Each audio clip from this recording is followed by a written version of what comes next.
Bolt your windows. Lock your doors. Check your closets. Look under your bed. And then prepare yourself. For it's another episode of Dark Knight of the Podcast. Whoa!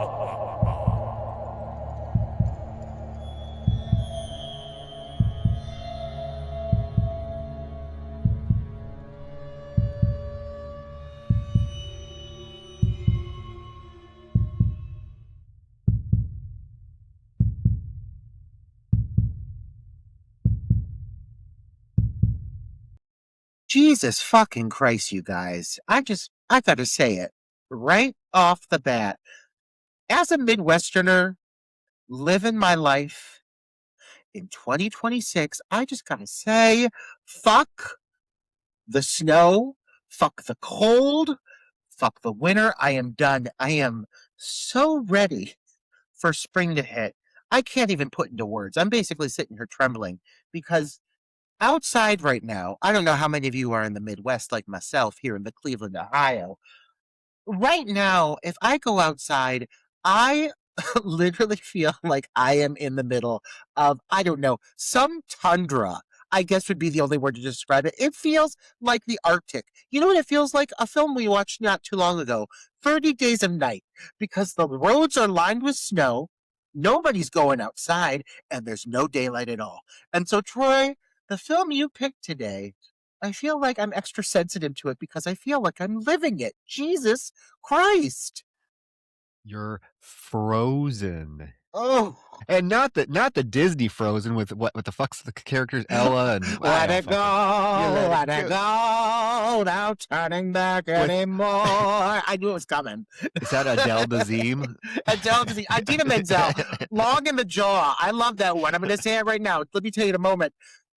Idina Menzel, I don't know if anyone here is a fan of her. She's got such a long jaw, and her voice is hard to listen to. I knew that topic would come up. This is not the Frozen that a lot of people expect when they hear Frozen, which is the Disney animated feature, nor is it Frozen 2.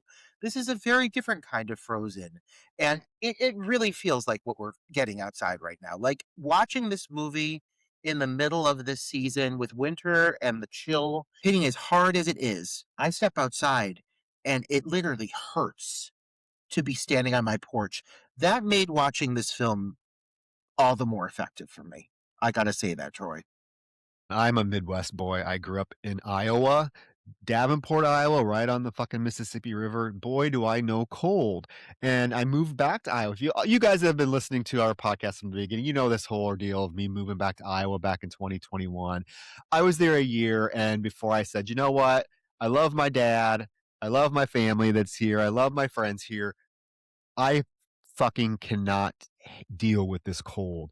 One winter back in Iowa with 30 below zero wind chills, that was enough. My poor dog, bless his heart, rest in peace, Dexter. I remember taking him out, and he would just like collapse because his paws would get so cold that he would just collapse. And I'm like, I can't do this. Yeah. So I wouldn't even be able to take him out. And I mean, it was horrible. So I made the choice to move back to a warmer climate. So right now I am in 60-degree Las Vegas, Nevada. It's been chilly in the morning. I will say a couple of days it's gotten down to below 40, but we do not have, we're not getting ice, snow, frigid cold where you walk out and your nose hairs immediately freeze. I cannot deal with that. Give me 120 degrees over below zero any fucking day of the week. And this movie just hit it home how fucking miserable the cold is. Because let me tell you, Roger, if these three were stuck in a ski lift chair and it was 100 degrees out, they'd still be fucking alive. Let me tell you that right now. So there's a big difference.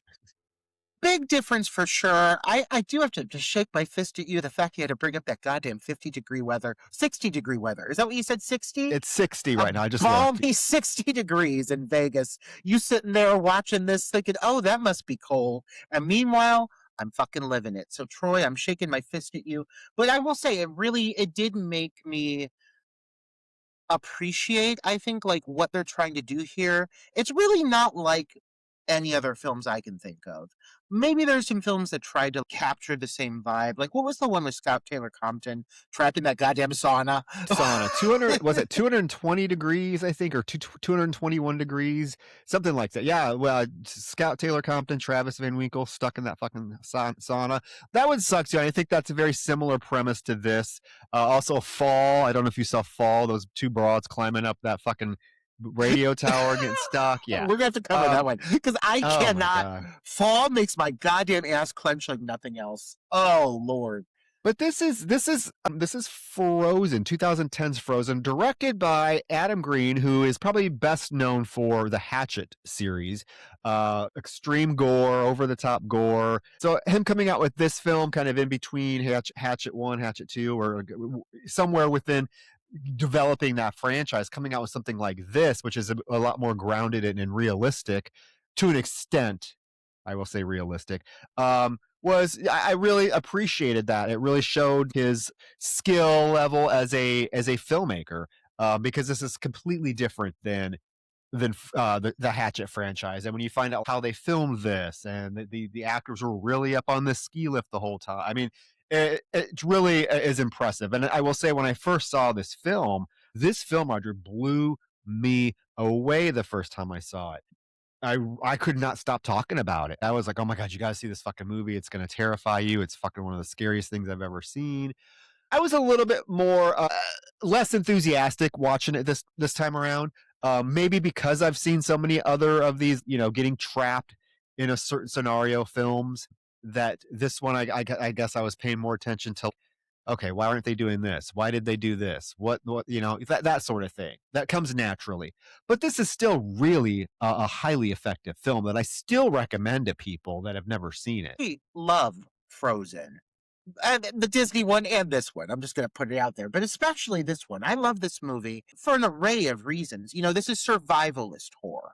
You put characters in a situation that really tests the limits of their physical abilities and how much they can endure within a really realistic scenario. And this is really a very simple, stupid error that gets these three kids stuck in this situation, and you just kind of watch just how the elements have this horrendous effect on them over the period of several days. It's so simple in its concept, and that's really why it works. For me, I will say, like, the one thing for me that I can kind of step back a little bit, and maybe it doesn't necessarily hit me as hard in the sense of relatability, simply because I don't ever want to be in this position and I would never be there. I'm going to say this right now. I'll never ski in my life. More power to you if you're a skier, a snowboarder. I tried cross country skiing one time, never do it again. And I'll certainly never be on a lift that looks like a piece of junk like this thing, clanking and cranking and making all these noises. I'll never be there. So for me, it's horrendous and it's terrifying. But I'm like, well, at least I never have to worry about being in a situation. But the things it puts these kids through, I mean, that I can relate to, that I can understand in the sense of simply climate alone. And again, that's why I mentioned stepping out on my porch and it burns within seconds as the wind hits your face. Imagine being out in that in the middle of the night, in the middle of a mountain. Like, this movie really sets you up for a unique experience. And thankfully, it is so masterfully crafted, and not just visually. It's obviously directed very well, but I gotta point out right away, because it is a character in this film, the audio, the sound effects in this film create an environment that is so, like, sonically rich and unsettling and unnerving. The howls of the wind, the clanks of the steel ropes holding this little freaking cart as they're just hanging there and the wind's howling. It's so well constructed that it makes you feel, it pulls you into this environment and pulls you into this world for this hour and 30 some minutes you're watching this movie. You actually feel it. And so I really appreciate just how skillfully this movie is crafted. It is a very well made piece of cinema. I've been on one of these rickety ski lifts. I remember as a kid traveling to like Yellowstone Park with my mom and dad. We drove there and we would stop in South Dakota. And I remember there was a mountain that had these ski lifts and they didn't have a fucking safety bar. And you're just sitting in there, they're going up, you're 100 feet above. Oh yeah. Yeah. And driving through Colorado, you see these types of ski lifts everywhere. But yeah, I really appreciate the fact that this film, I mean, this is a film that definitely was well constructed. The cinematography is stunning. Like I said, when you read about the film and what the production was like, I mean, these actors, they filmed it at a ski lodge in Utah. These actors were really on this ski lift. It wasn't in a sound studio or a studio, or there's no CGI. This was all done on location, which you can totally tell. I mean, it's such a just breathtaking film. And what I appreciate about the film is that as we get into it, the film opens right in the midst of the action. Do you know what I mean? The film opens, we are at the ski lodge. We are with our three protagonists. They're hatching a plan to get up to up the mountain, and you get to meet them all three right there, right there. I mean, there's no long prologues or long whatever. We are right in the midst of the skiing action, and I appreciate that. It gets right into it. It's an intimate film, and that's really one of its biggest selling points for me is the fact that you only get to know a certain amount of characters, but I feel like you get to know them really well. I feel like you and I are about to sink our teeth into this movie. I'm really excited to talk about it with you. Anything you want to get off those big busty breasts before we dive in, that heaving cleavage, anything you want to share with our listeners? It's been a minute, so I mean, I check our Apple Podcasts daily. yeah. Keep hoping and praying that we're going to see a new review. Yearning. We are at 68. We are at 68 reviews. Somebody out there, you guys, one of you has to want to be number 69. 69, folks. A treat. Come on. God Imagine being able to say I was 69. 69 in Dark Knight. 69 Roger and Troy on Dark Knight of the Podcast. Everyone's dream. You could get tattooed on you somewhere. Yeah. No, I mean that's about it. I like we go in spurts. Yeah. Well, we like spurts here at Dark Knight of the Podcast, but we're ready for a big one. We need a big old spurt. 10 reviews, but truthfully, that would be so lovely. I check it all the time too. I do have to appreciate the volume of positive reviews we have, though. I compare us up against our peers, and like we've got almost 70, and we have a 4.9. Other gals don't have that to brag about. So patting ourselves on the back, throwing on our jackets, and getting ready to jump on ski lift, which I never want to do. You know me, I'm very modest, but I've always said we should be a lot bigger of a podcast than what we are, because I've listened to a lot of. I think we're pretty entertaining. I'll just leave it at that, because I don't want to come off as, he has a big head. But then again, he does. 69 to find out. Maybe. But other than that, I mean, I think 2026, I was really optimistic 2026 was going to start off good. I was being positive. It's already a fucking nightmare for a variety of reasons. But I'm just maintaining hope that 2026 is going to be the year of Hollow Lake and meat. It's going to be interesting, gals and boys, because I know for a fact that me and Roger have submitted to virtually probably the exact same festivals. And, we've gotten into one of them together, Toronto, and hopefully that's just the first of many, because the social media posts that we're going to have if we're battling it out for best director. Oh boy, you better watch your back. I'm going to Tanya Harding here. I was going to say, Tanya Harding ain't got nothing on us. And the thing is, it's both of us. It's like we're looking to take each other out any chance we get, but supportively so. And there's that one viral video of that really portly drag queen watching as the skinnier drag queen goes to accept her crown, and she shoves her. And that's you and me, and I'm sure it'll be interchangeable with every festival. We'll be looking to take those crowns from each other. But right now, the only thing I'd want to take from you would be your jacket, Troy, because I think this is going to be a very chilly review. Are you ready to jump into this ski lift with me? I'm ready to jump into to Frozen. Yeah. So let's start out by acknowledging the fact that this is a very intimate film, and we are right away introduced to our three protagonists: Parker, played by Emma Bell, um, Dan, and Joe. Now, Dan is played by, how adorable is he? Oh my goodness, I forgot how adorable this little button is. Kevin Zegers, Yeah. But yeah, the whole and cast is cute. yeah, and Joe is Sean Ashmore. Yeah, so you got a really good cast. I feel like the strength of this film is the chemistry that these three have together, because they carry the whole movie for the most part. You were with these three for virtually the entire film. And despite like some of the little conflicts and cattiness that they have, which I feel like would really be natural in this sort of situation, because you do have poor Joe who feels like he's the third wheel now that Dan is dating Parker.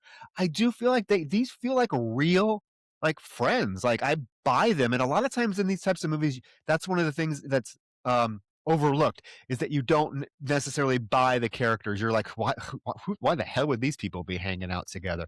But I think their chemistry and how they play off of each other really makes them endearing and realistic. They feel real.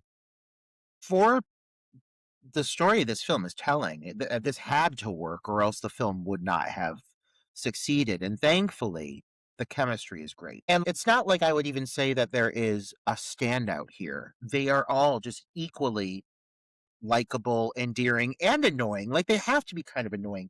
Again, for this to work, there has to be a natural developing tension between the characters, because there are points they're not always getting along. And I don't care if you're up there with your best friend. If you're stuck in this situation for several days, you're going to be getting at each other's throats, no matter how close you are. So those natural little quirks really had to come out to give this a more nuanced story, and they play it off really well. They still manage to be extremely likable. And I have to say, for me, when I first saw this film, like, the cast was a big draw, because these are all individuals that had a certain impact on me during this era where they were in the midst of, dare I say, their prime. I mean, all respected actors, but this was really like their era where they were shining. I mean, Sean Ashmore as Joe, you mentioned him. He was Iceman in the X-Men series, and I am an X-Men fanatic. Like, and I love the original Fox films, lumps and all. But he was always my biggest crush. He was Iceman. He was so freaking adorable as Bobby. And so seeing him in this film in this very cold context, in this very cold situation, it was almost humorous to me. Of course, he played Iceman, and he's in this movie called Frozen. It just made sense. And then Emma Bell, who was kind of this like unsung scream queen, if you will, because aside from this, she also had a several episode arc, but a very important arc in The Walking Dead is Amy. And then she also is in The Final Destination. This girl is always in these horrible situations. She's always surviving really these massive disasters, zombie outbreaks, bridge collapsing, and now this chairlift incident. And so I think that it's really great to kind of connect all these different credits that she has, and really kind of acknowledge that I think Emma Bell is just a standout actress in general, but specifically within the genre, she has some great credits to her name. Yeah. Again, all three of them extremely likable, and they're in the midst of hatching this plan. Again, like I mentioned earlier, they're trying to get a discounted rate on the ski lift tickets, and it's something the two guys have apparently done before. And they're sitting there watching the ski lift, waiting for a supposedly a female worker who supposedly works there to come over and take over for the chairlift. And instead, you get some burly guy, and they're like, "Oh shit, like, what are we gonna do? Our usual gal must be not working this weekend." So the guys immediately hatch a plan to have Parker go and do what they do with this girl, which is basically go tell him that her girlfriends and her are here, and they were gonna pay for the ski lift, but she left her credit card at the gas station, and they give her cash to give to this guy. So it's a really kind of funny moment, because she's like, I don't know if I can do this. And her boyfriend is being very encouraging. Like, he even like unzips her jacket a little bit so she shows some cleavage. And he's like, go on, you're a beautiful gal. Go on. And so, yeah, so she goes and talks to this burly ski lift operator who's, chain smoking cigarettes and looks like he give a shit less about her story that she's trying to tell. And ultimately, he apparently agrees to take money, right? Because she waves them over and they're able to get on the ski lift.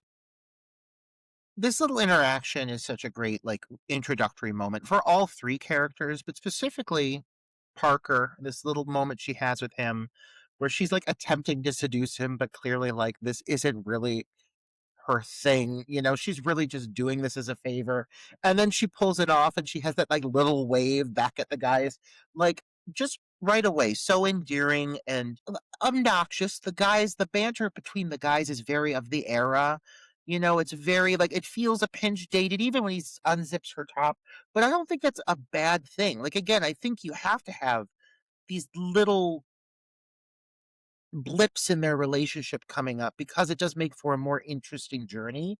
And I buy it. I buy the relationship. You can tell that overall he's really into her, and Joe's getting kind of jealous, and Joe's feeling like he's kind of been replaced. I mean, they're a year into the relationship. They say that, right?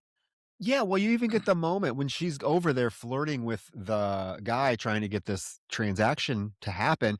You even get Joe saying, "Did she have to come skiing with us this weekend?" And Dan's like, "Well, whoa, where's this coming from? If you didn't want her to come, you should have just told me." He's like, "No, no, no, I'm fine with it. It's just like since you've been dating her, I haven't seen you. Like you don't show up for Monday Night Football, you don't do anything." Dan's like, "Well, I'm sorry, I don't know what you want me to do. I have a girlfriend now." You also have to listen during the scene because there is an announcement that's made that is important. And the announcement is that, hey, thank you for coming to Mount Holliston. We will open again next Friday. We'll be open Friday through Sunday. So if you want to buy your ski tickets for next Friday, do it before we close this Sunday night.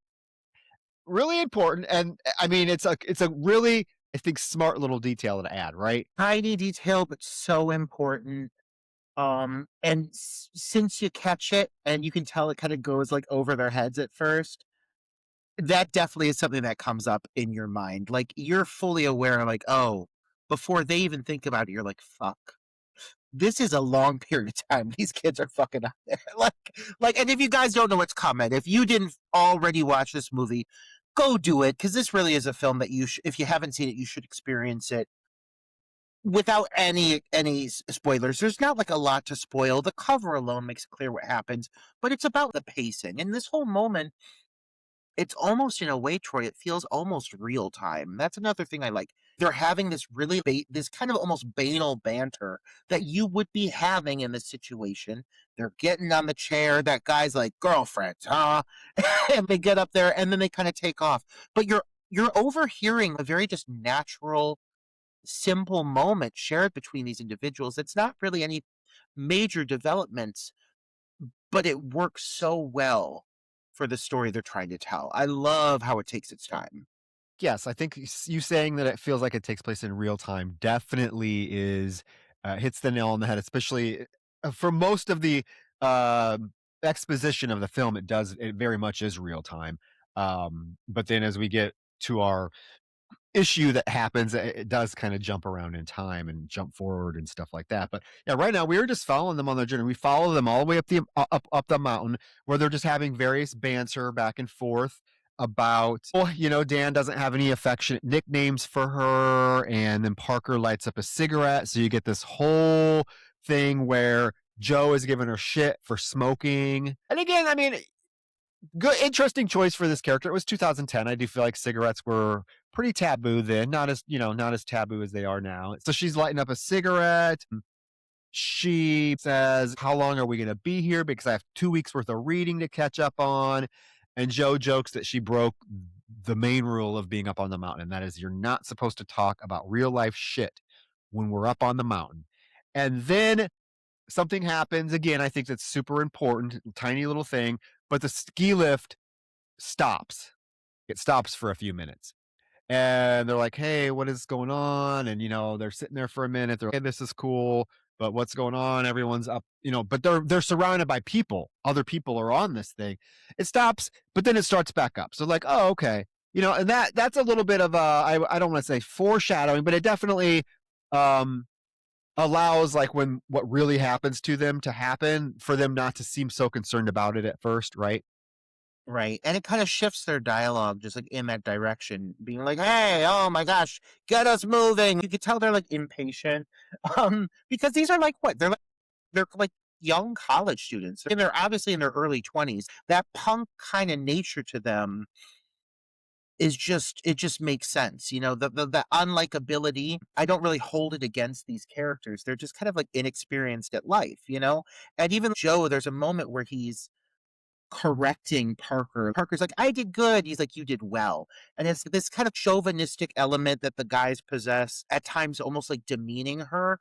But I think that it makes for the development over the time that they spend together and this kind of bond that they have to form, and specifically Parker and Joe having some moments together later. I think these little moments of them butting heads just makes for a really interesting and genuine journey, and there's something that makes it feel, very human, and so I appreciate the chemistry they have in these moments. This whole bit with this gal, Shannon, Joe, again, like, just starts hitting on this gal.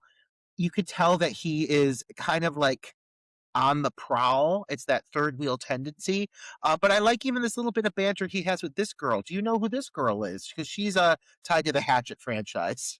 Well, I think in real life, it's the director's at the time, it was his wife. They were married. Yeah, but I don't know who she is specifically. I just know that that's his wife. At the time, they're divorced now, but at the time of filming this and Hatchet, they were married. She plays, young Victor Crowley in, like, the flashback Oh, sequences. well, that's You interesting. would never have thought that this, like, cute gal, her name's with, like, Riley Vanderbilt, which so, like, that Okay. name alone, like, I mean, it's, like, kind of like a Nicole Scherzinger, you just can't say it, but, yeah, she played a young Victor Crowley in Hatchet. Well, There's look all at these well, cool little it's kinda like, tie-ins. Rob Zombie putting, Sherry Moon in everything. Just throw As her in a young fucking Victor Crowley, yeah, right. probably, in another world, probably, I'm sure that would happen. Oh, but no, yeah, that's funny. Well, her boyfriend, the guy she's with, she tells Joe it's her ex-boyfriend, but he like, pushes Joe down, and there's almost a fight. But Joe seems really unbothered by it. He's like, "No, it's fine." And yes, he's smitten with this girl. They have a moment together where you can definitely tell that there is some chemistry between the two of them. And then you get a montage of skiing montage with Parker falling on her ass a bunch of times, them going down the bunny hill, and there's some rock music or whatever the fuck it's supposed to be, all music playing in the background. And then we go back, we cut to the ski lodge. And they are in there drinking some coffee. She's getting some coffee while Dan and Joe talk about their next ski trip. And Joe then interjects. He says, "You know what? It's been a blast." He's being sarcastic. He says, "It's been a blast doing the bunny hill all day, but I really want to do some real skiing before we leave." And Dan's like, "Well, you're free to go up by yourself." And he says, "No, no, no. Come on. It'd be cool to step it up instead of watching Parker fall on her ass a bunch more times." Just as Parker approaches and hears this. So she's trying to play cool. She's like, "You know what? No, I'm done skiing for the day anyways. If you guys want to go, I can wait here in the lodge. I'll go back to the lockers and get my book and everything." And uh, he apologized. He's like, "No, no, no. I didn't mean to suggest that I don't want you here. It's just like I really want to do some good skiing." And Dan then talks her into going back up to the slopes with them. Again, I would never be in this situation because I have no desire to ski or anything similar to it, but I cannot deny that I am drawn to the aesthetic of a mountain lodge. And just like the things that go on in a mountain lodge, the people that stay there, I'm assuming, for periods of time, because how else are you getting up and down there all the time? Just staying in that lodge, having a cafeteria at my disposal, wearing all that winter gear. Like, I'm very drawn to this environment, but I don't want to have to be on the mountain. That's the thing. That seems more precarious. It's very dangerous skiing. Are you a skier, Troy? I've skied once, but it didn't count because it was in Davenport. I was in the Quad Cities. It was like a man-made what was it called? Snow Star, I believe. Yeah, man-made hill with snow on it. But they did have a little snow lodge with hot chocolate. I remember when I did my student teaching at Bettendorf Middle School, the class trip was we took the kids to Snow Star, so we got to sit in the the lodge. But I want to say, next time you're in Vegas, Roger, especially if it's anytime in the winter, I don't know how many people know this, but Vegas, right out about 40 minutes outside of Vegas, we have Mount Charleston. And a lot of people go to Mount Charleston in the summer because the temperature drops like 30 degrees. It's a literal mountain. But Mount Charleston has these ski lifts. You can ski on it. It's not anything like extravagant, but there's skiing, so you can take these ski lifts up to the mountain and ski down Mount Charleston. But I'm going to take you because they have a fucking A-frame, beautiful log cabin ski lodge with a big old fucking wood burning fireplace. You can order martinis. It's Bailey Spike. Oh my God, it's beautiful. It's beautiful. I see us in fur-lined, one-piece ski jumpsuits on the bunny hill. Maybe I will go skiing because I'm so drawn to this aesthetic. And I dream of you and I in that environment. We're planning it. But yeah, it's the only time that you're really in a space that's not a goddamn mountain or a ski lift. So I appreciate having this moment because after this, you're out in the open for literally the rest of the movie. Yes, because they go back outside. They're going to head back up to the mountain, and on the way out, Dan runs into Shannon again, and you got that moment where she's like, "Hey, I just want to apologize again. Are you going to be here next Sunday? Me and my roommate come up every Sunday," and he's like, "Yeah, yeah, yeah." And then he gets the nerve to ask her for her phone number.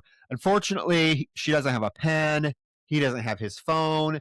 He tells her that he's really good at memorizing, so she tells him her phone number, and he tries to commit it to memory by telling Dan the first half and telling Parker the second half so that they can remember the phone number. Okay. So at the lift, Dan is arguing with the operator because they are closing the lift down early because of weather. And Dan is like, dude, I gave you $100. Really? And the ski lift guy is like, no, dude, it's not about the money. It's about, we have a fucking bad storm coming. We need to get the hell out of here. And they all three show up, and Parker's like, "Oh, please, just one more run. We'll make it really, really quick. We promise. We go up and we'll come down." Well, this fucker agrees. You know what? Hey, I get it. I'm a teacher. It's hard to say no to pleading children, even though these aren't children. But you know what I mean, right? So he agrees, and he lets them get on the chairlift. Okay, so they're up the mountain. They go. Bad news, because another worker comes out and is like, "Hey, Carl," or whatever the dude's name is, "the boss wants to talk to you about next weekend's schedule." And he's like, "What about next weekend's schedule? I have it off. It's my brother's wedding." And he's like, "Well, I don't know. Go tell that to the boss because you're on the schedule." He's like, "God damn it." And he's like, "Hey, are we ready to close?" And burly ski lift guy says, "There's 3 more. As soon as they come down, you can close it." What he doesn't know, Roger, and what we see is as they are going up, as our 3 protagonists are on the ski lift going up the mountain, right below them, there are 3 skiers coming down the mountain. This setup is so well played, dude. This whole thing, it's so simple. The fact that this all happens because of poor miscommunication between coworkers who do not give a fuck about their job and hate their job, I completely fucking buy it. Like this guy, the only reason he agrees to this, and I would never do this, but the only reason he agrees to this is because these college people are nagging him, bugging him, and he's like, "God, fine." And then he fucking pays for it because now, I mean, he's technically responsible for the death of 2 people. So he just agrees to it, and then this punk waddles over. He's like, "Oh, schedule problems." I buy that too, because managers never fucking give a fuck. It's such a simple setup, but it's so well played. It just, everything kind of one piece after another, it falls like dominoes. I really love how this all unfolds. And it was such a simple miscommunication. If he would have clarified, I just sent 3 up on the lift as soon as but he just says there's 3 other on their way down. Well, okay, so these 3 skiers come down. The new operator guy sees them. He's like, "Oh, I guess we're ready to close. Shut it down." And he literally fucking shuts the ski lift down. It halts to a stop. And again, I love, you mentioned the sound design earlier, and yes, just the sound of the metal scraping as it comes to a halt. And these 3, Dan, Parker, and Joe, are just sitting there. And again, this happened to them earlier, so they don't think anything of it at first. They're like, "Oh, well, it must have just be a malfunction. It'll start up here again in a second." So they just start discussing things.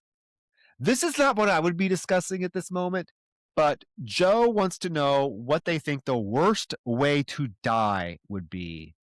I will say, I've ridden a ski lift and shit. I'm deathly afraid of heights.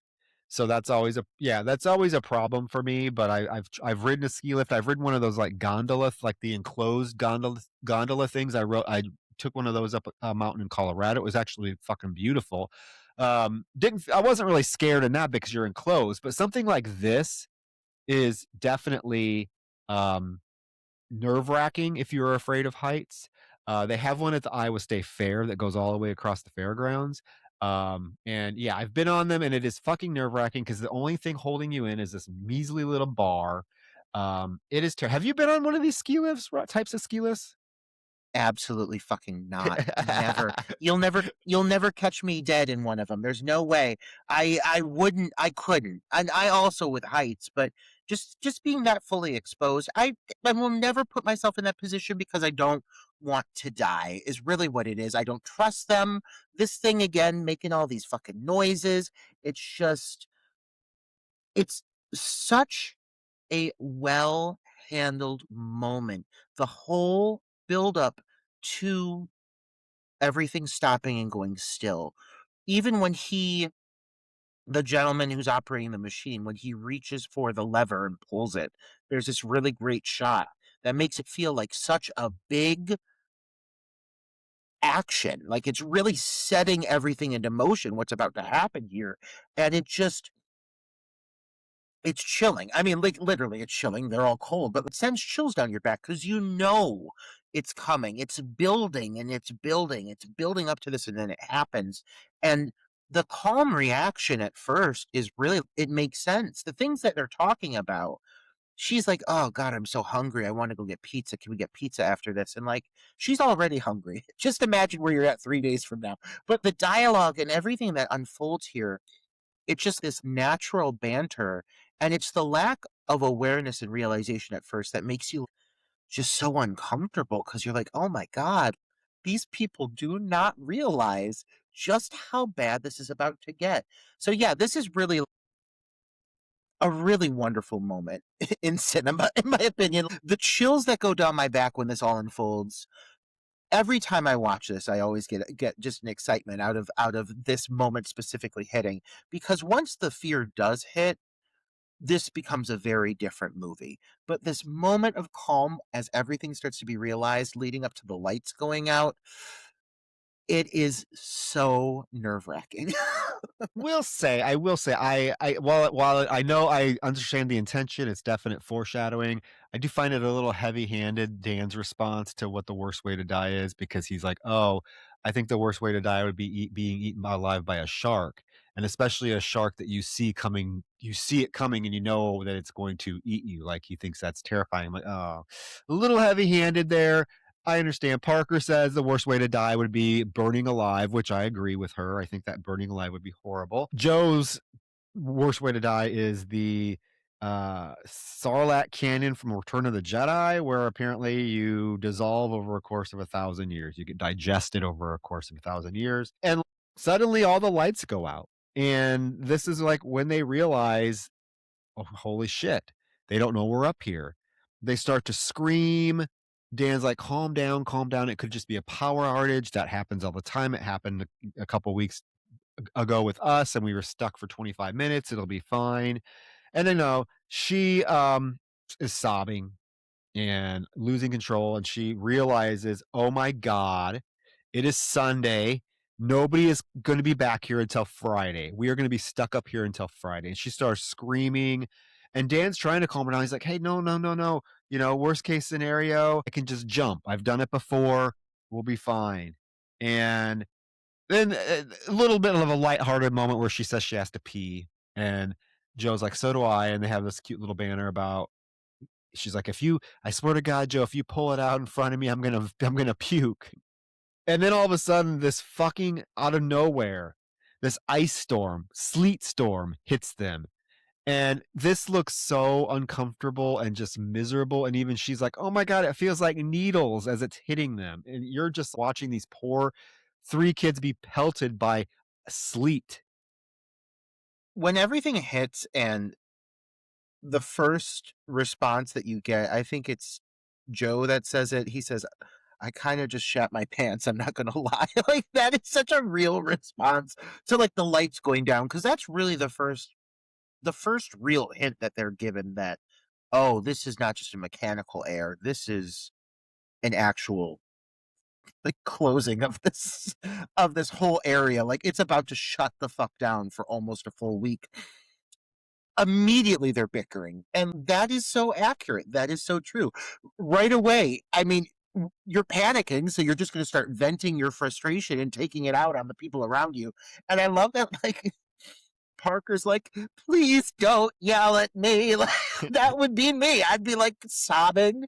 I'd be breaking the fuck down. I'd be dangling in the middle of the sky, screaming, wanting to shit, hungry, scared, and I'd just be like, don't scream at me. Like, I'm so vulnerable. Their reactions are so believable here. And yeah, it's this ice storm.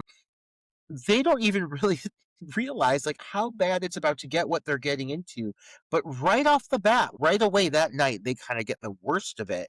And it's really sad what happens from here. It gets really Oh, depressing and really, boy, it does. really Well, sad.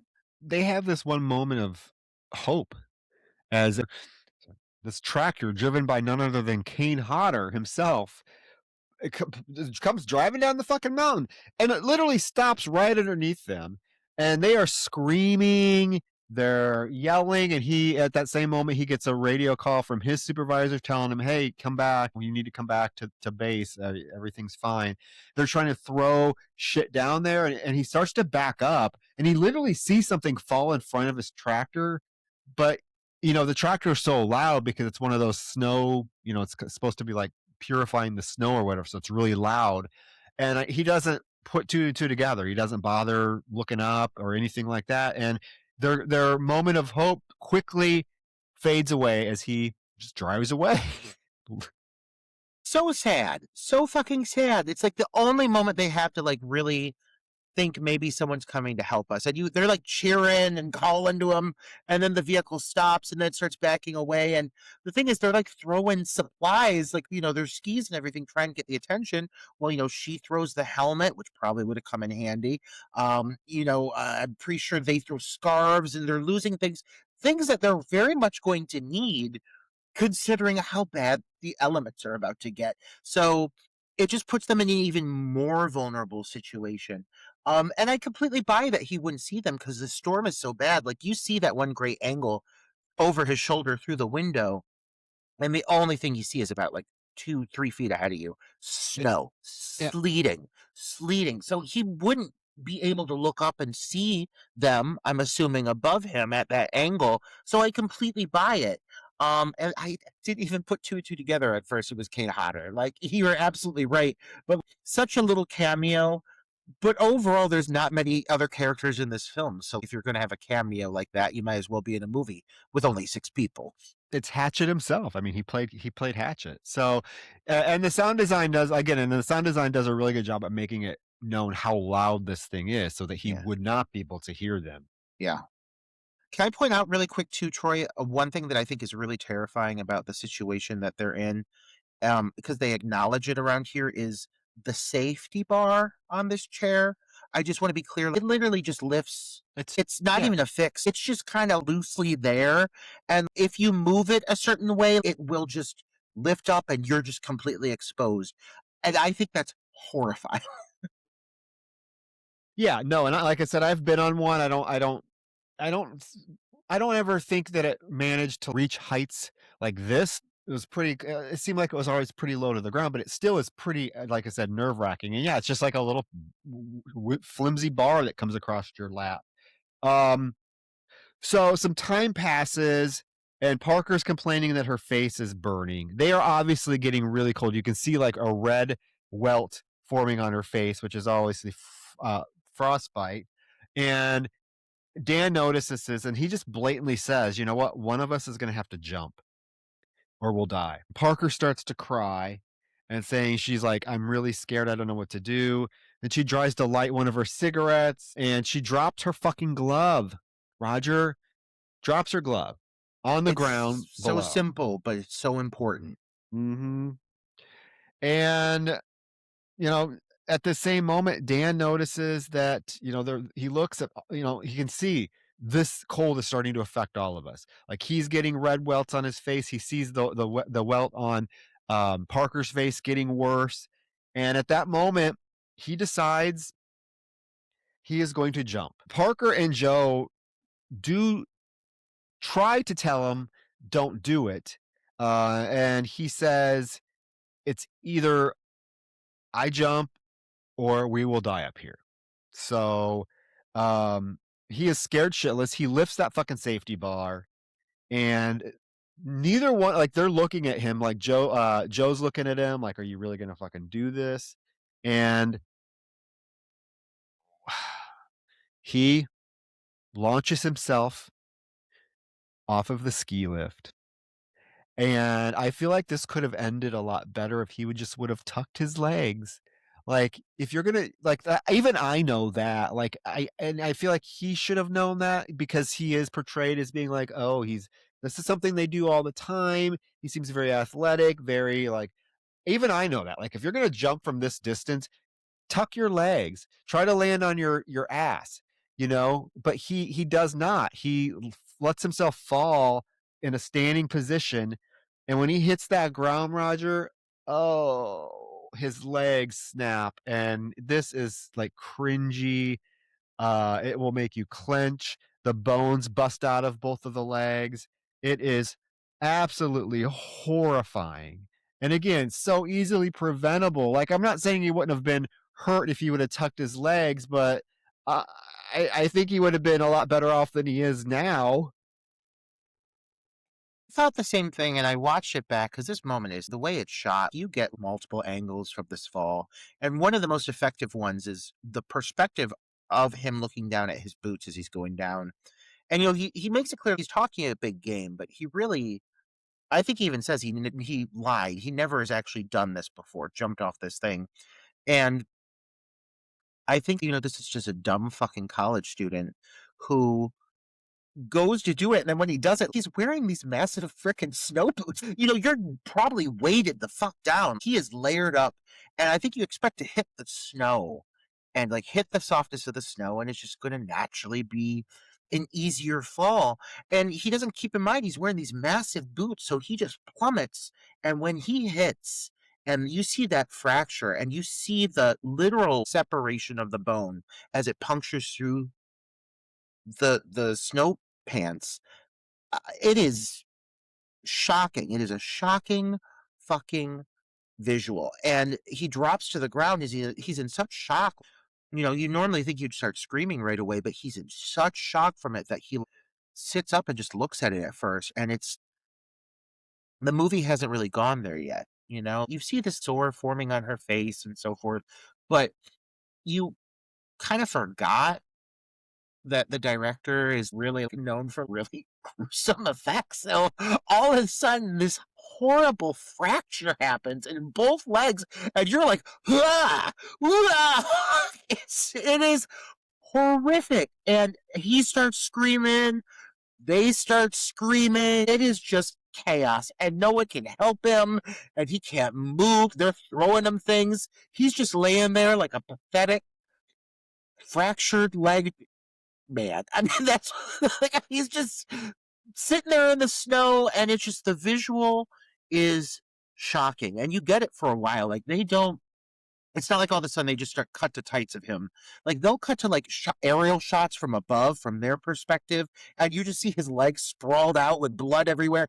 It's a really shocking visual. And yeah, they went there. I really think that this is kind of the moment where it like ups the ante, and you're like, oh fuck, these kids, there's not many of them, but when they die, they're going out rough. Yeah, yeah. I mean, it definitely is. Like I said, cringe, clinch. He's screaming. They throw a scarf down. He is able to. Well, she throws something down and it gets stuck in a fucking tree.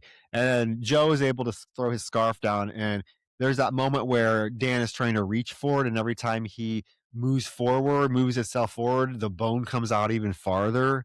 And he is just screaming, screaming, screaming before he finally gets it.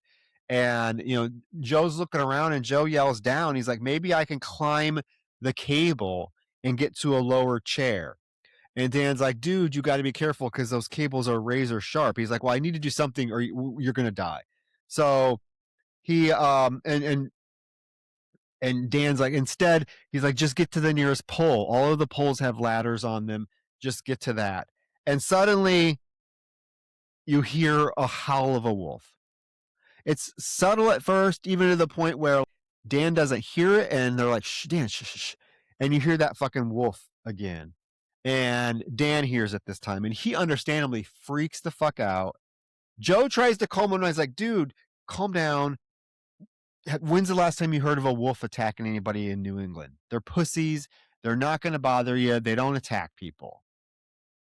They attack people when those people have such horribly mangled legs that they can't defend themselves, which is what does make this reasonable and like believable. Like they're up in the goddamn mountains. If wolves are anywhere, it's up there. That's where the wolves are.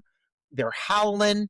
There's that one funny moment where like he's, they're talking about Joe like scaling up the rope, going across like the actual wire that suspends the cable that suspends the chairs, going down a few chairs, then getting to the ladder.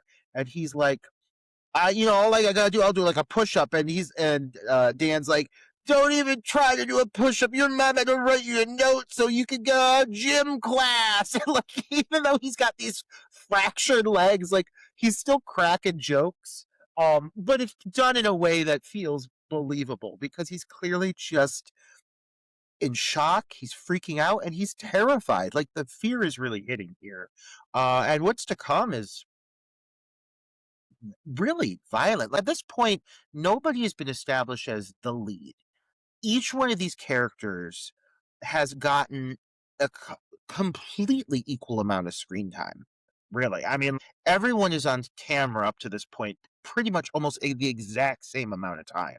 So now, all of a sudden, one of these three focal individuals is suddenly thrust into a very dangerous, painful, graphic, shocking situation. And it's like, oh my God, I really thought these three almost had like a safety bubble at first, but no, everyone here is at risk. And not only that, but they're put through the ringer. I mean, I guess because this is played so natural and so believable up to this point, you really almost don't think that this is going to go full horror. It is a survivalist film, like I mentioned earlier in the review. And sometimes these films shy away from the shock factor. They choose to spare characters, and this one does not do that. Like what's about to happen to the character of Dan is honestly terrifying. Yeah, well, once he hears the wolf, he's all about Joe climbing the cable because he's like, Joe, please just climb the cable so I can get out of here. So he tries to climb it. First of all, it's all ice. So him and Parker have to knock the ice off of the wire, and you see it falling on poor Dan below as he's like covering his face. And when he uncovers to look, there's that fucking growling wolf right in front of him, literally a foot from him, growling. He's like freaking out. He's like, what am I supposed to do? What am I supposed to do? Parker throws down one of her skis. It's like, get away from him. And it does scare the wolf off. And Joe's like, hey, see, they're more scared of you than you are of them. And he's like, I don't know about that. I'm pretty scared. Just please hurry. I can't feel my legs anymore. And I don't think that's like probably a good thing. So Joe, he's going to take it upon himself. He tells Parker to hold on to him. He stands up on the back of the ski chair and he actually grabs the cable and goes off the ski chair and this is terrifying as well. I mean, you'd have to have some good upper body strength. And he's starting to move and suddenly he stops like cold turkey. And we don't know why. And he hurries back. He gets onto the ski lift and he's like, do not look down. Whatever you do, do not look down. She's like, what's the matter? What's the matter?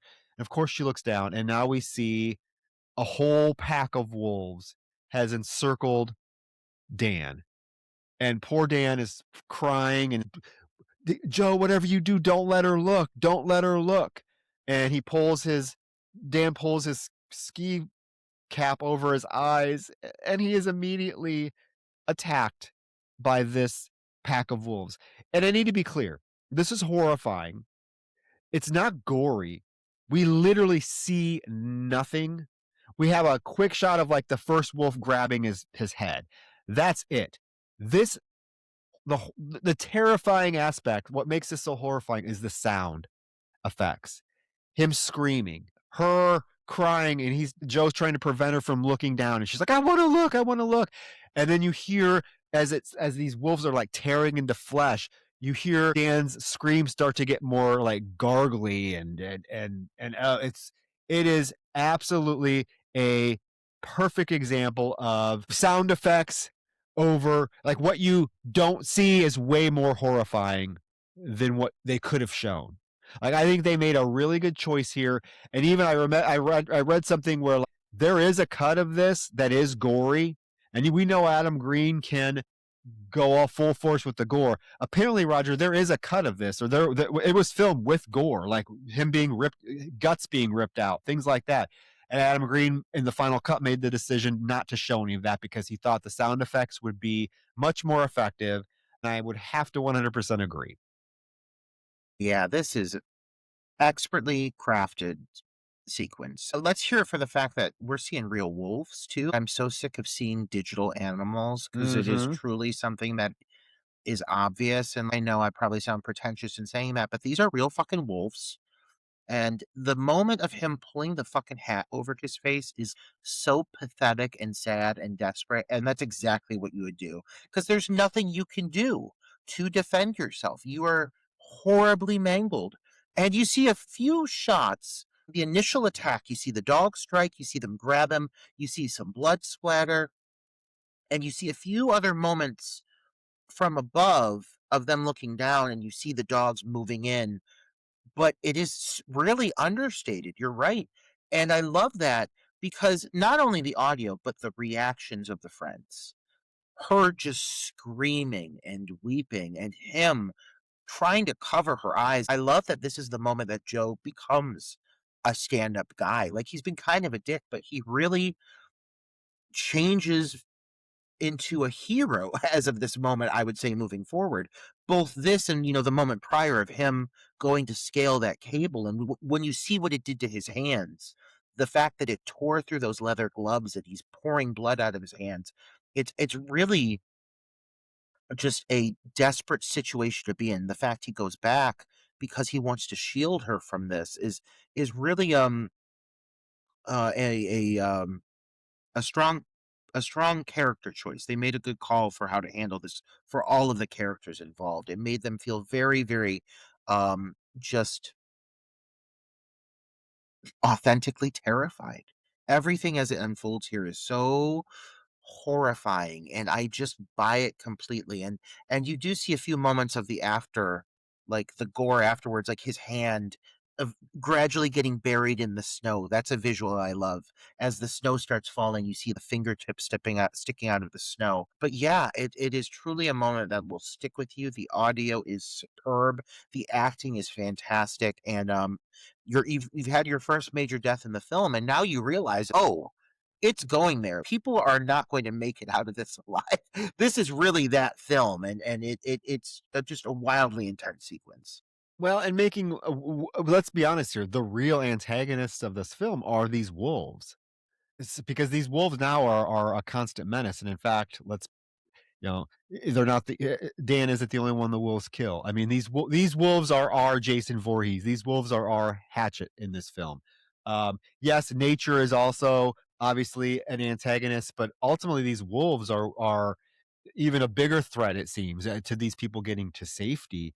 But yes, this is I would say that if you don't feel something watching this scene or listening to this scene, I mean, it is for me, it's one of the more disturbing and brutal death scenes to come out of the 2010s decade by far. Like this, I mean, this is one of the reasons why, Roger, I said when I first saw this movie, it blew me away because this particular scene just sticks with you. It's so horrifying. Yeah, time's passed. He looks at his hands. Joe looks at his hands, and we see they're just like his gloves have been cut through. His hands are bloody. He's like, my hands are wasted. She responds by asking him, "Why did you let him jump?" Now, this leads to a blame game, of course. The tensions are high. Her boyfriend, his best friend is dead below them. Of course, you're looking for answers. You're looking for to somehow to rationalize or justify this. Let's be clear, neither one of them tried to stop him. Neither one of them really, really tried to stop him. And she's like, "I'm not blaming you, but it should have been." He's like, "What? What are you gonna say?" She's like, "Never mind, never mind." He's like, "Yeah, you're gonna say it should have been me, right? Because I'm a piece of shit. Nobody cares about me."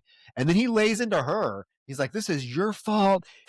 If you didn't have to infiltrate every part of his life and be here today, we would have done our runs and we would have been home by now. But no, you have to interfere with every aspect of his life, and this is your fault."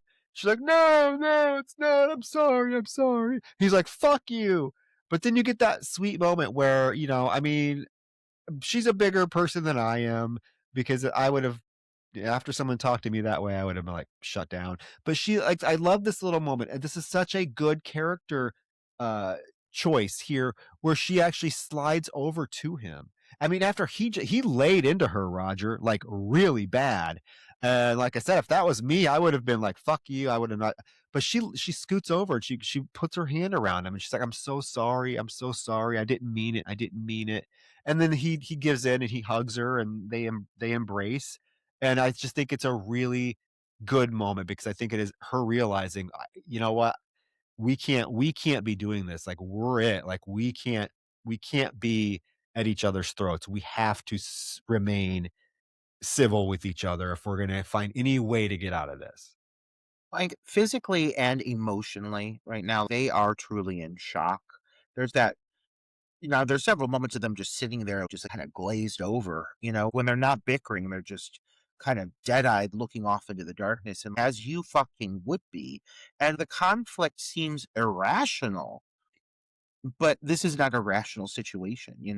So at this point, I think most people would just go to the extreme because people are just hitting their breaking points. Physically, they are fucking exhausted. But when she clings to him and then he holds her, it is very sad. It's touching. And at this point, moving forward, like the bond between them now, I appreciate at this point that it seems like he seems like he really cares about her. A lot of the choices he makes moving forward are with her and as his in his best interest.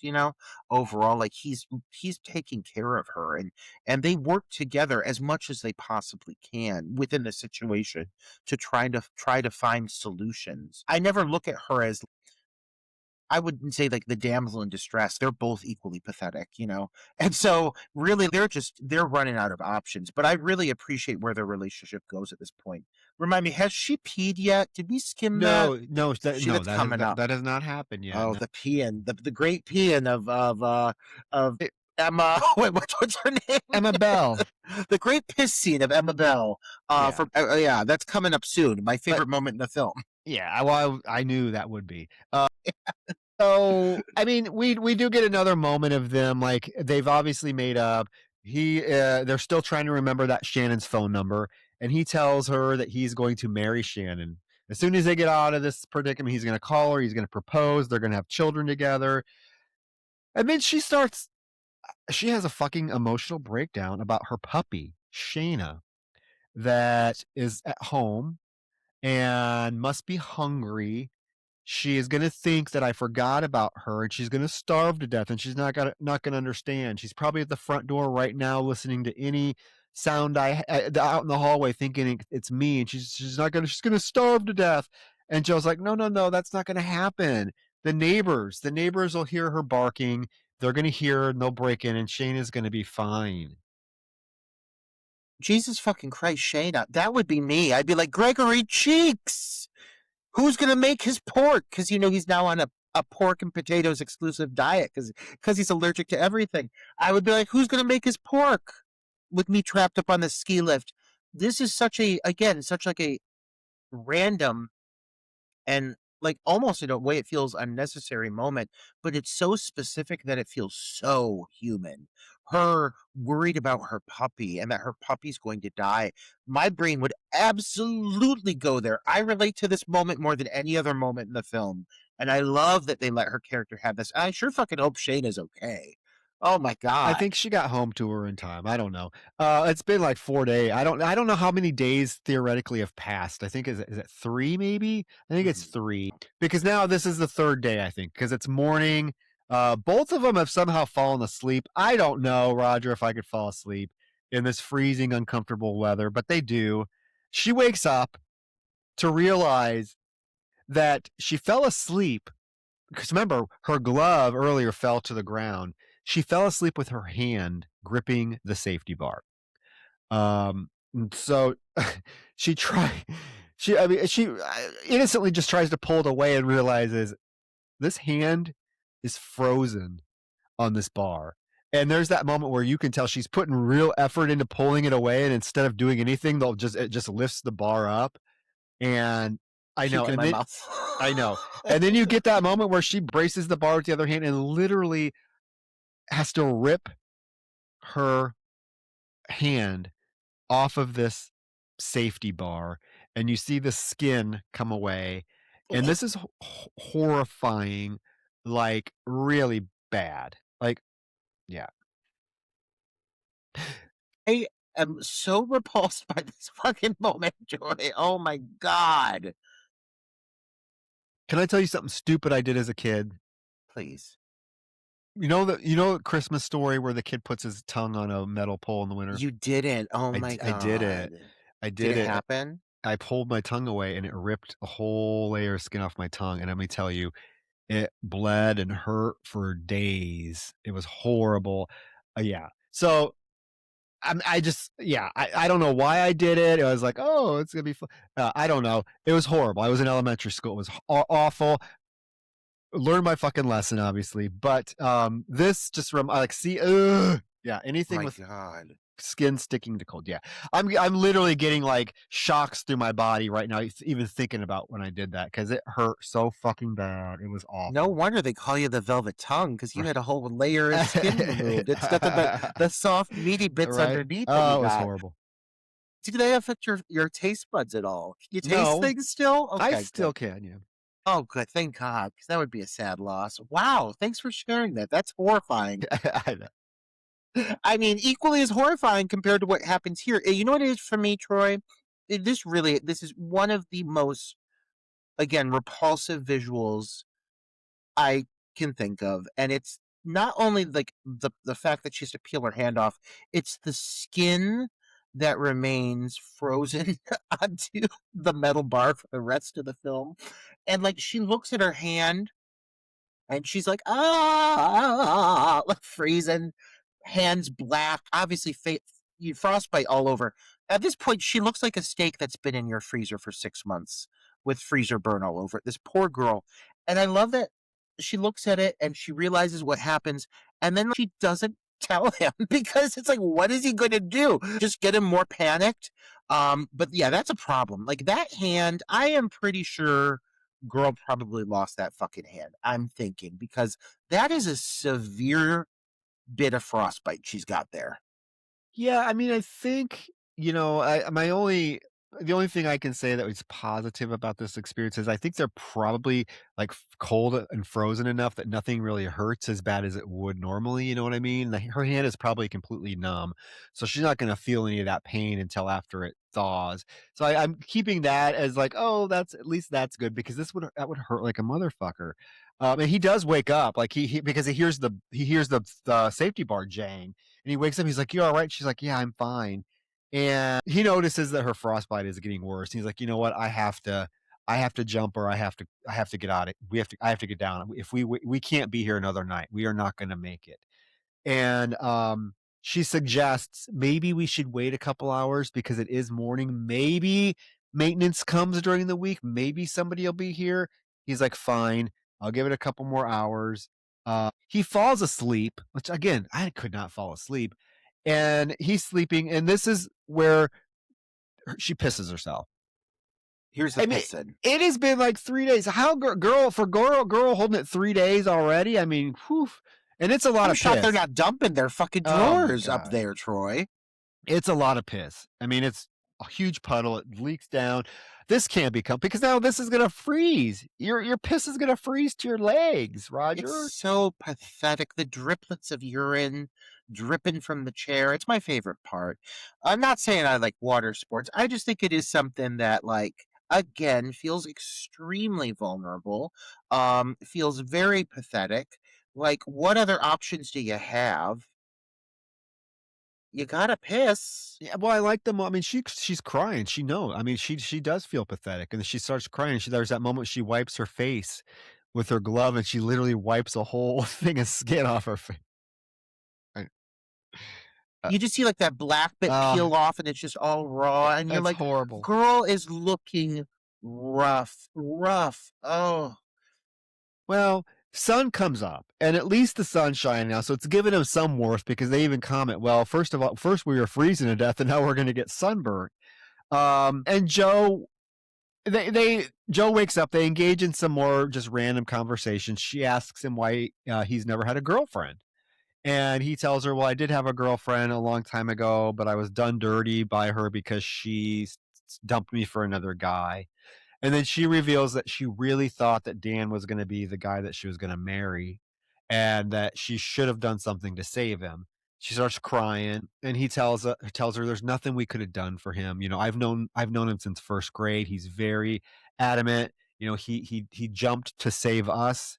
There's nothing we could do except to know that Dan did not die up here for us to die up here too. And this is where he's like, you know what? I'm going to get on. I'm doing this. So he's like, hold me, help me. At that moment, he makes the decision. He climbs back up, stands up on the back of the chairlift, and he grabs the cable with both hands. Well, this poor chairlift, we have to acknowledge this chairlift has been put through the ringer too. Them standing up on it, hanging on it, and because finally one of the fucking screws snaps off and causes the chairlift to fucking tilt, and this chairlift is now literally hanging on by one handle or one pole instead of two, and it's all crooked. He gets moving. I mean, you got to give this dude a lot of credit because his hands are already like ripped to shreds, but he's moving. Who the fuck shows up below him? That fucking pack of wolves. That oh fucking my God, pack of those wolves. fucking wolves. They're circling. He's able to get to the next ski pole, and he yells for her to throw her ski pole down so that he has something to defend himself with when he gets down there. So she throws it down, but it lands like nowhere close to the bottom of the ski pole. She's like, sorry. This bitch, every time she tries to throw something to somebody for safety, it goes off. It's like either stuck in a tree or 30 feet away from where it was supposed to be. The he makes it. Like I don't know how. Somehow he manages to scale across this cable, which it looks probably about what 30 to 40 feet to get to the pole, to the actual pole with the ladder on it. It's not a short distance. Upper body work on display, to be clear. The amount of upper body strength that this guy must have to do this, it must be all that goddamn X-Men fucking training that he's been through. Because yeah, it's quite impressive. And he does it twice. It's two separate chairs, correct? He Yeah. goes two times. Ballsy. Ballsy. If he fell, he would die. Upper body strength when you've been stuck on a sub below freezing temperatures on a ski lift for 3 days. Like having the strength to do that, I wouldn't. With raw hands. He already Yeah. did it. He did it literally like he went to do it the first time and he made it maybe like a tenth of the way and went back. And that alone chopped into his hands. This time he goes not one, but two stretches of chairs. I mean, his hands must be fucking to the bone, but somehow he does it. You didn't mention earlier when they were having the talk, they were bonding. I just want to point out, and he kept talking about Fat Dan. Remember? He kept Yeah. talking about how fat fucking Dan was, and just really tearing into him the friendship. He did some really nice bonding moments between them before they go into this final plan. Which, overall, I guess what else the fuck are you going to do? Because they're absolutely right. They can't make it through another night. they're already at death's door. And so I really give him credit. He gets to the ladder, like you see at the point when he hits the ladder and you see the blood smear from his gloves, and he starts like climbing down the ladder, he's slipping. It's just, oh, I mean, it's the only option you have is at least giving it a shot. And he sure fucking gives his all. He gets down there, one of them fucking wolves comes for him, bites his arm. Somehow he makes it to the fucking stick that she threw him, and he's able to at least beat the thing off. But really, you don't have anything to defend yourself against this massive pack of wolves. What else are you fucking going to do, you know? Well, he does. He's able to beat the wolf away. Yeah, because the second he's down on the ground, that wolf fucking attacks him, grabs his arm. He is able to get the pole and beat it away, and then he grabs the snowboard and is like going down the hill on a snowboard, and he yells after her that he's going to be back with help as fast as he can. Well, the whole pack of wolves give chase. You know, they're chasing him. Now night comes again. Nothing. She's still by herself. No sign of Joe. No sign of help. She's like, "Fuck." She made it another night, so this is day 4 because it's morning, and she wakes up and there's no help, and she even says to herself, she's like, "Oh no, Joe," and she makes a decision again. What are you going to do to try to get the chair to fall to the ground? Which is actually a good idea because if you stayed planted on the chair, like in a seating position, and you fell to the ground, it's not going to really probably affect you that much. Unfortunately, when she's trying to get up on it and brace herself, it snaps and she falls out of it. She's hanging there by the cable, and the cable snaps and she falls to the fucking ground, lands on her back. The metal chair, Roger, snaps from the cable and he falls down and hits her leg, which I would assume like would shatter that fucking leg.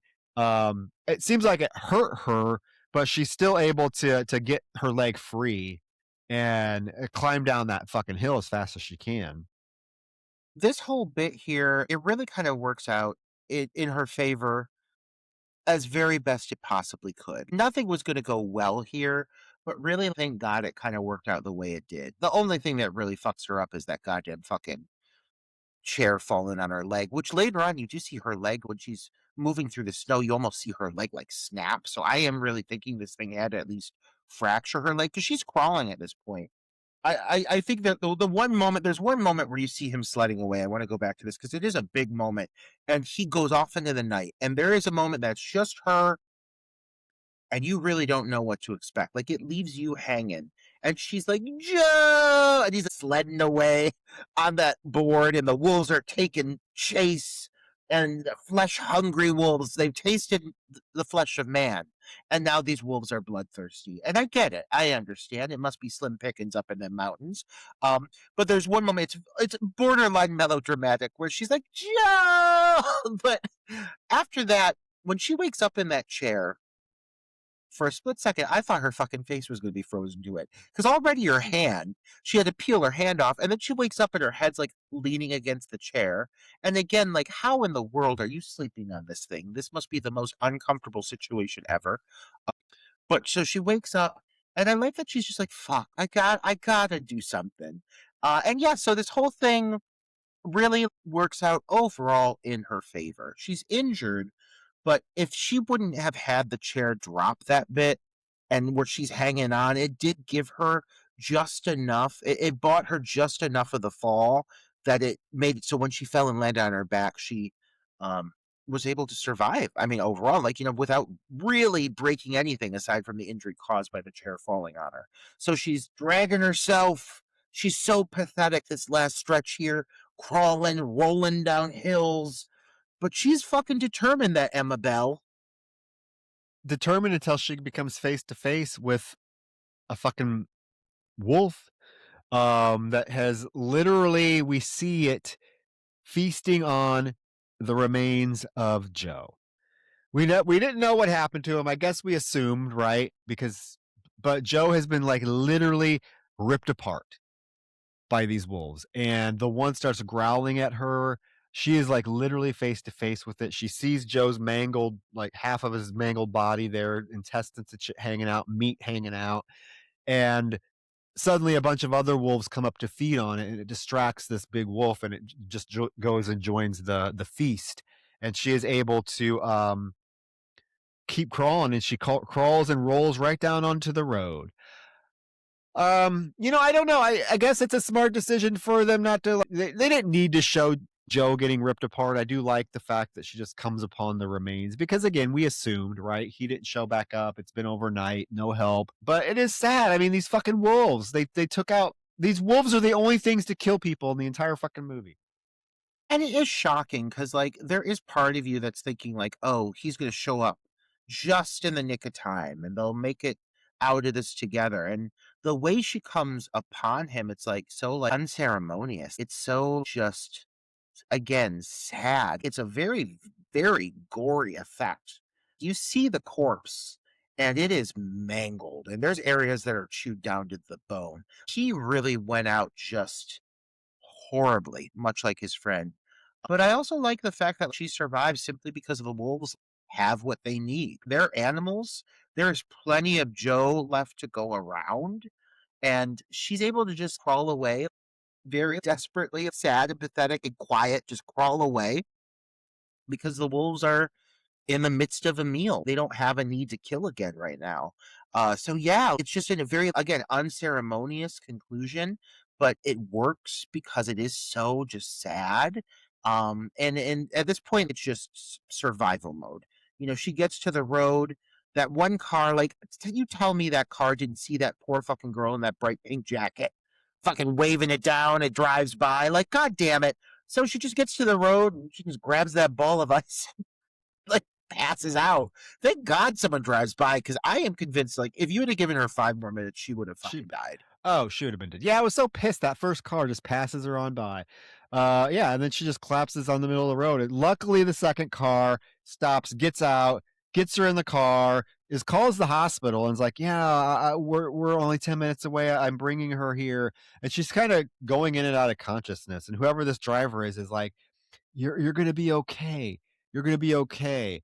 And it fades out because there's that moment on the ski lift earlier where she's freaking out, and Dan is telling her, "You're going to be okay. It's going to be okay." Well, the driver's voice transitions into Dan's voice, and she's hearing this, and she just kind of lets her eyes close, and it kind of the title card comes back up onto the screen, frozen, and that's that. I mean, I hope she got home to Shayna in time. B, we know she survives because if you guys have seen Hatchet 2, there is an Easter egg in Hatchet 2 of Emma Bell on a news broadcast talking about how it was horrible that what they encountered, and that she's never going skiing again. In the little graphic underneath it on the TV, it says, Parker O'Neill settles lawsuit with Mount Holliston, Massachusetts. And like, you were saying Utah, it's Massachusetts. They're actually in now we know. It was filmed in Utah. Yeah, no, I remember in the last podcast we were trying to think of where it was. We were trying to decide where it was. Yes, yeah, and right. I didn't even think of the fact that this is Massachusetts, yes. which makes perfect sense because fuck it, in Massachusetts? Cold as fuck. I'm sure. I thought it was Vermont. I don't ski. I don't know, but it's goddamn cold. Well, it was like the actually, Roger, the location. Next time you're here, the location they filmed it in is only 3 hours from Vegas. We gotta go. We gotta go. Oh my god! We could ride the same ski lift that they were on. There's no fucking chance. After watching this and those wolves eating people left and right, taking babies out into the night, no way. I ain't going on that mountain, but I'll sure fucking watch a movie about it. And I love knowing that Hatchet 2, like that he brings that universe together, that it's like a shared universe. It's such a brief moment. But I love at least knowing that she fucking made it. Because I think for someone who just watched this movie at random, the way it ends, it almost feels like, did she die?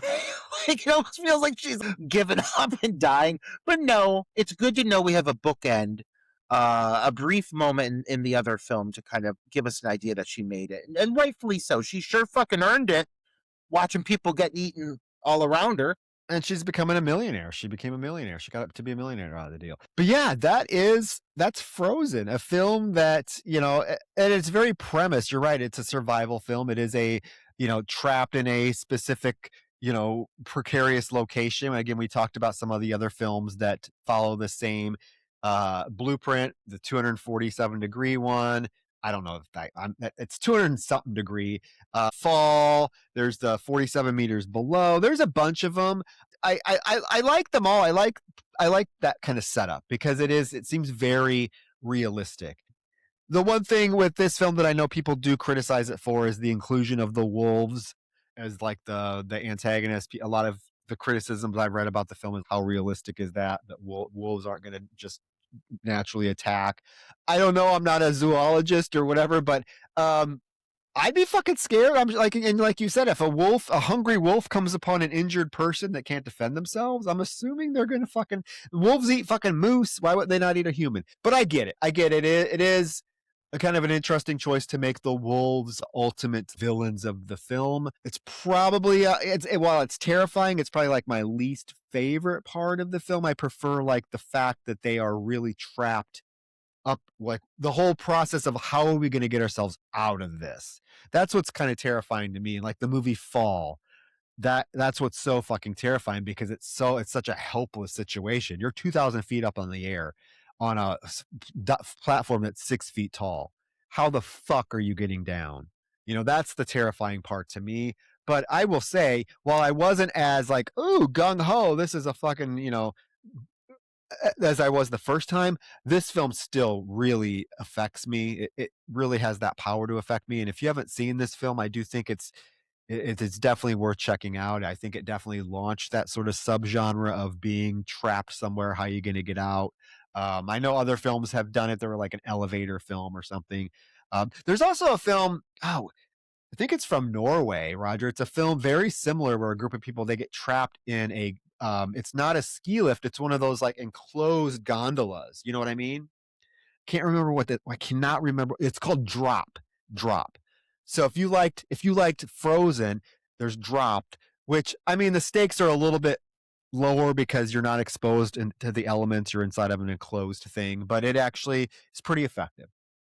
Yeah, I've never seen that one, but I'm happy to revisit this one. I hadn't seen it in a while, but I've always enjoyed this film, and I understand. I think to a certain extent the gripe with the wolves, but I think like in what they're doing here, there's really only so far you can push this unless someone literally dies from exposure, and like I understand wanting to up the stakes. Like would I have liked maybe someone to die from exposure? Sure, but like they just freeze and they just look sad and then they just stop moving and die. I don't know. I guess you want some form of action.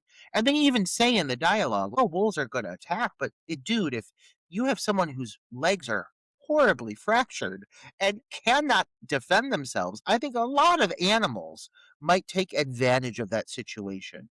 Um, it really very rarely pushes itself out of the realm of reality, in my opinion. So I really appreciate that about this film. I'm happy you picked it. I would have picked it eventually if you didn't. So that made for quite a fun and honestly a relatively brief episode. I mean, I guess when you're stuck up on a chairlift and can't really do a lot, how long are you going to talk about it? But still, we got an hour and a half out of Frozen. So look at us. I am glad I revisited it. It is a film, again, I really do enjoy the film. And again, it's one of those films that just has me thinking. Like, I don't know how much it had you thinking about what would I do in this situation? Like, what would I personally, what would I do or what could I do? What could I push myself to do? Would I jump? Would I try to scale the thing or would I just like sit up there helplessly? Me and you would probably just sit up there helplessly and just like die. Because because I know you're not jumping and I might push you. I'd be like, get the fuck out. You're gonna get down there. Find us help. But I don't Beautiful frozen corpses found atop gondola or whatever that's ski lift. We were like preserved frozen in beauty. Oh, I know last episode you said you made a bold choice and something we never do, and you said what the episode after this was going to be. Are you still sticking with it? I am. Well, I like a theme. I do. And you know what? And do I want to linger on this theme much longer than a 2 episode arc? Probably not, because it really is fucking cold. But right now, I feel like if you're going to watch a film like this, you're going to watch it right now when it's snowing everywhere and it just feels right for the season. So I picked another very winter esque feature, though it is a different subgenre of horror. This is not so much survivalist. This is a slasher. This is the 2003 slasher horror comedy, because it definitely is comedic, Shredder, about that goddamn killer snowboarder Oh going yeah. after that group of young, attractive people. Hey, I remember seeing Shredder a couple times back in the early 2000s when it came out, and I just remember having a really good time with it. I don't remember much about it. I remember 2 specific deaths. I do remember the ski lift death, and I remember the final, like, killer's death. But other than that, I don't really remember anything. So I'm super, super excited to check out Shredder and talked about it with you. So Yeah. guests or not guests. So listeners, if you have not seen Shredder, it is up on everyone's favorite platform, Tubi. And actually, Roger, I was scrolling through Tubi tonight, and I saw a film on there that has been on my list to cover, and it has not been released digitally or streaming since it's actually a physical release, but it's on Tubi. It just got put on Tubi, and that is my next pick. I'm not going to say what it is. I will say, I'll give you guys a hint. Um, this podcast, this podcast has covered the first 3 films in the franchise. So that's a hint. So we're almost at 200 episodes. So go through and scroll through and find out what film franchise have we covered the first 3, and you will know exactly what I pick. And I don't think Roger has ever seen it, so I'm just going to leave it at that because woo, is it a Is it doozy? seasonal? Is it a seasonal offering? No. Okay, wow. First 3. Okay, well, that really rounds it down. I guess we're gonna have to go back and listen to all 190 some, because we're almost at 190 Yes. episodes. Well, I gave a to hint. figure it out. I gave a hint by saying this podcast because one of the entries in the franchise I covered with a guest co-host when you were filming Meat. So there's a big hint. You guys scroll through. You'll figure it out. You will figure it out. Trust me. To say with Shredder, I just didn't even think about how excited I am to talk about it, but just to pump you all fuckers up, like I owned Shredder on DVD like day one. And I used to watch it all the time, but it's been so long. It truly, Troy, it's been so long since I've seen it that I forget all of it. Like this is gonna be such like a whoa moment, like in the sense of like I forgot all of that because I used to love this movie, but I really remember none of it. Yeah, no, again, I remember the visual of the person hanging from the ski lift throughout the whole film, and then the end, how they kill the killer. Those are literally the 2 things I remember. So yes, I'm excited to talk about it. I'm excited to revisit it. You know, I love my slashers, especially snowy slashers, so I'm all for it. Yeah, guys, so let us know what you think about Frozen. Somebody please be our 69th Apple podcast review. We will love you. We will give you a shout out if you actually write us a little review and you're the 69th one to do it. Please, please, please, 5 stars only. But yeah, with that, we will be back. Hopefully Roger there warms up in Cleveland while I'm enjoying. It looks like I saw the forecast. It's going to almost be the high 60s next week. So you enjoy your frozen Cleveland weather while I am basking in the Vegas desert sunlight. It's going down to the negatives, so fuck off. I love you, but go fuck yourself. But with that being said, have a lovely rest of your evening. Good night. Good night.